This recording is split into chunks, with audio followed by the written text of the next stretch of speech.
If I told you that millions of young people chose a literal cockroach as their ultimate symbol of political hope, you'd probably think I was describing a dark comedy. But this actually happened. The reality behind this is a generation of students facing record unemployment, widespread exam leaks, and a system that feels rigged. These protesters are exhausted, frustrated, and desperate for any sign that the establishment is listening. In May 2026, the political landscape was one-sided. The ruling party had just secured 206 seats in their Bengal victory, leaving the opposition with almost no room to breathe. Institutional power felt untouchable. During a Supreme Court hearing on May 15th, the Chief Justice of India expressed his frustration with jobless youth who complain online, calling them cockroaches and parasites of society. It was a direct public insult from the highest court in the country. This combination of absolute political dominance and a high-level judicial insult created a massive void. For millions of students who felt ignored, the stage was set for a digital rebellion that was as ridiculous as the insult itself. The response appeared 24 hours later, the Cockroach Janta Party. It was a parody designed to mock the ruling party's branding while sarcastically embracing the Chief Justice's cockroach label. Despite the scale it eventually reached, the party was built in minutes. The creator used ChatGPT to write a fake manifesto and an AI image generator to design a logo of a roach sitting on a smartphone. The joke extended to their membership rules. Their tagline was "Voice of the Lazy and Unemployed," and you only had to be jobless, lazy, and a professional at complaining online to qualify. This joke page crossed 20 million followers in a matter of days. That's more than double the digital following of the official ruling party. Indian youth were so desperate for a sense of representation that they rallied around an insect. By turning a 5-minute AI joke into a movement, they proved just how vulnerable they had become to a well-timed meme.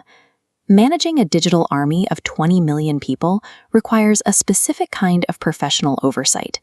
The man behind the movement is Abhijit Dipke. He isn't a struggling student, but a 30-year-old professional living in the USA. Currently completing a master's in public relations at Boston University, he is trained to understand public perception and manipulate online narratives. This wasn't his first time building a political brand. From 2020 to 2023, he worked as a digital strategist for the Aam Aadmi Party's IT cell, leading their meme-based campaigning efforts during the Delhi elections. This reveals the reality of many modern digital revolutions. They are often directed by PR professionals who know exactly how to weaponize the internet's emotional algorithms for political leverage. On June 6th, Abhijit flew from the US to New Delhi to bring the movement offline. He appeared at a massive youth protest at Jantar Mantar, transitioning his digital following into physical presence. His first move on the ground was to display a copy of Dr. B.R. Ambedkar's autobiography. It was a calculated visual designed to give a meme-based movement the immediate appearance of constitutional weight. His speech used a specific combination of slogans, mixing Inqilab Zindabad, Vande Mataram, and Jai Bhim.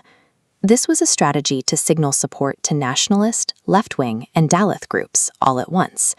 He also brought VIP guests onto the stage, like climate activist Sonam Wangchuk, to lend the protest credibility that a meme party usually lacks. The event ended with a 7-day ultimatum issued to the Union Education Minister, Dharmendra Pradhan, demanding his resignation over the recent national exam scams.